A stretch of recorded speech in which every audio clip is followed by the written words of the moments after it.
viewers, welcome to TNT-Lessons. So last ভিডিওতে আমরা দেখে এসেছিলাম যে নার্নস প্ল্যাঙ্ক ইকুয়েশন কি, অর্থাৎ আমাদের যে সেল মেমব্রেন অ্যাক্রসে যে আয়নিক ফ্লোগুলো হচ্ছে, অর্থাৎ টোটাল যে আয়ন ফ্লোয়ের যে ফ্লাক্সটা, সেই ফ্লাক্সের একটা ইকুয়েশন দেখে এসেছিলাম। সো আজকে আমরা যেটা দেখবো যে নার্নস্ট ইকুইলিব্রিয়াম ইকুয়েশন কি অ্যান্ড সাবসিকুয়েন্টলি নার্নস্ট পটেনশিয়ালটা কি। So Nernst potential is an electric measure of the strength of diffusion. অর্থাৎ আমাদের যেই আয়ন ফ্লোগুলো হচ্ছে আমাদের সেল মেমব্রেনের অ্যাক্রসে এবং তার কারণে যে সাবসিকুয়েন্ট ফ্লাক্সটা আছে, এই ফ্লাক্সটার স্ট্রেংথটার ইলেকট্রিক মেজার, যেটা হচ্ছে আমরা একটা ভোল্টেজের মাধ্যমে পাই, সেটা হচ্ছে আমাদের নার্নস্ট potential. So Nernst potential is the potential required to provide an exact counterbalance to a particular concentration ratio. আমাদের ন্যাচারালি আমাদের সেলে যে ধরনের কনসেন্ট্রেশন গ্রেডিয়েন্ট থাকে অথবা কনসেন্ট্রেশনের যে ব্যালেন্সটা থাকে, সেই ব্যালেন্সটা যাতে যদি কোনো সময় নষ্ট হয়ে যায় কোনো স্টিমুলেশনের কারণে অথবা চেঞ্জ হয়ে যায়, সেই এক্স্যাক্ট ব্যালেন্সটাকে ফিরে আনার জন্য যতটুকু ভোল্টেজ দরকার, অর্থাৎ আমাদের সেলটাকে ব্যালেন্সড অবস্থায় রাখার জন্য যতটুকু ফোর্স দরকার এবং ইলেকট্রিক্যাল কোয়ান্টিটিটা অর্থাৎ ভোল্টেজটা হচ্ছে আমার নার্নস্ট পটেনশিয়াল। সো আয়নিক মুভমেন্টের ফলে আমার যে ফ্লাক্সটা জেনারেট হয় আমাদের সেল মেমব্রেন অ্যাক্রসে, সেই ফ্লাক্সটা ডিপেন্ড করবে চারটা জিনিসের উপরে। প্রথম জিনিস হচ্ছে relative density of P channels. এখানে পি চ্যানেলস বলতে আমরা বোঝাচ্ছি যে কোনো ধরনের ion channels. So for example যদি আমরা সোডিয়াম টাইপ চিন্তা করি তাহলে সোডিয়াম চ্যানেলস হবে। সো আমরা পিথ আয়নের ক্ষেত্রে চিন্তা করছি। Relative density of P channels মানে যতগুলো চ্যানেলস থাকবে, পি চ্যানেলস যত বেশি থাকবে তত আয়ন পাস করতে পারবে চ্যানেলগুলোর মধ্যে দিয়ে। নাম্বার 2 হচ্ছে relative probability of such channels being open. চ্যানেলসগুলো ডিফারেন্ট টাইমে ওপেনে থাকতে পারে, ক্লোজও থাকতে পারে। সো যত বেশি চ্যানেল এবং এদের মধ্যে যতগুলো খোলা চ্যানেলস থাকবে অথবা বন্ধ চ্যানেলস থাকবে at a certain time, so যতগুলো খোলা থাকবে তত বেশি আয়ন পাস করতে পারবে, তত বেশি ফ্লাক্স জেনারেট হবে। 3 নম্বর পয়েন্ট হচ্ছে কন্ডাক্টেন্স অফ দ্য চ্যানেল। তো এই চ্যানেলে কিছু কন্ডাক্টেন্স থাকে, জাস্ট লাইক আমাদের কপার ওয়্যারের যেমন কন্ডাক্টেন্স থাকে এবং রেজিস্টিভিটি থাকে, সো এরকমই আমাদের চ্যানেলসগুলোর মধ্যেও কিছু কন্ডাক্টিভিটি ব্যাপার আছে। সো চ্যানেলটা যত বেশি কন্ডাক্টিভ হবে ওই আয়নের প্রতি, ততই ইজিলি আয়নগুলো পাস করতে পারবে এবং ততই ফ্লাক্স জেনারেট হবে।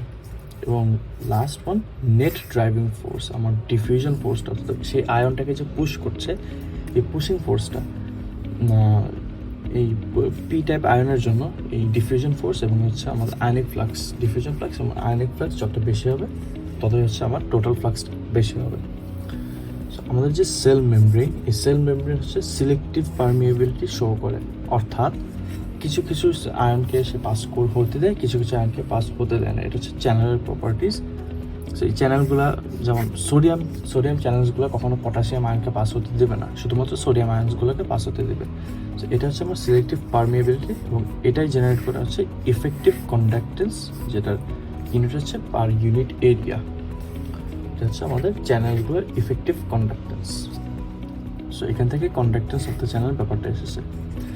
সো এখন আমরা চিন্তা করি অ্যাট ইকুইলিব্রিয়াম, অর্থাৎ যখন আমার সেলটা, আমাদের হিউম্যান বডির সেলগুলো প্রপারলি স্টেডি স্টেটে আছে, অর্থাৎ কোনো ধরনের ফ্লাক্স জেনারেট হচ্ছে না, তখন টোটাল ফ্লাক্স ইকুয়ালস টু 0, অর্থাৎ কোনো ধরনের আয়ন আমার হচ্ছে পাস হচ্ছে না বা কোনো ধরনের অ্যাকশন ট্রিগার হচ্ছে না। সো আমার সেলগুলো স্টেডি স্টেটে আছে, তখন হচ্ছে আমার total ফ্লাক্সটা equals to 0।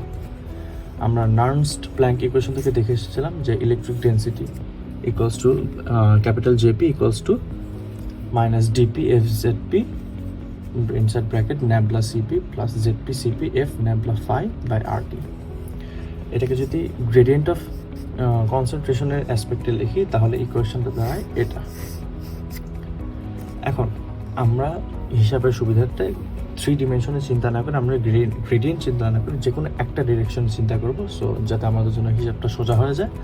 So considering movement of P ion only in x direction অথবা যে কোনো একটা ডিরেকশন, ওয়াই জেড যেটা হতে পারে, আমরা এক্স ডিরেকশন চিন্তা করছি।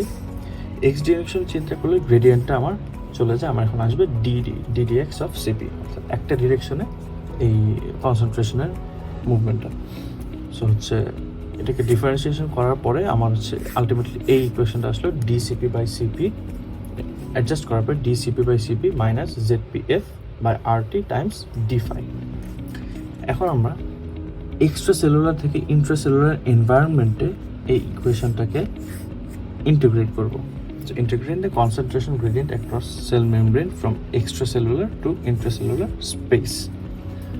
So extracellular থেকে intracellular space এর মধ্যে ইন্টিগ্রেট করার পরে আমরা যে ইকুয়েশনটা পাবো সেটা হচ্ছে একটা ভোল্টেজ পাবো। ভোল্টেজটা কীভাবে পাচ্ছি, যে আমাদের যখন এক্সট্রাসেলুলার থেকে ইন্ট্রাসেলুলারে আমরা হচ্ছে ইন্টিগ্রেট করলাম, তখন আমরা এখানে একটা টার্ম পাচ্ছি phi inside minus phi outside, অথবা phi internal minus phi external. এটা হচ্ছে আমাদের সেলের ইন্টারনাল ভোল্টেজ, আর এটা হচ্ছে সেলের এক্সটার্নাল ভোল্টেজ, যেটা আমরা একদম শুরুতে দেখে এসেছিলাম যে trans membrane voltage VM equals to phi in minus phi out.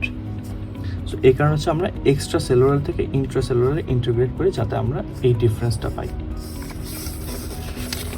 So এই টার্মটাকে যদি আমরা অ্যাডজাস্ট করে লিখি, আমরা হচ্ছে ইকুইলিব্রিয়ামে আমাদের মেমব্রেন ভোল্টেজটা পাবো, অর্থাৎ V equilibrium is equals to phi internal minus phi external, অর্থাৎ ভোল্টেজ ডিফারেন্সটা across a membrane with respect to internal and external is equals to minus RT by ZPF times ln CP, concentration of the intracellular matrix and intracellular environment and concentration of the extracellular environment. এই জিনিসটা হচ্ছে আমার নার্নস্ট equilibrium equation.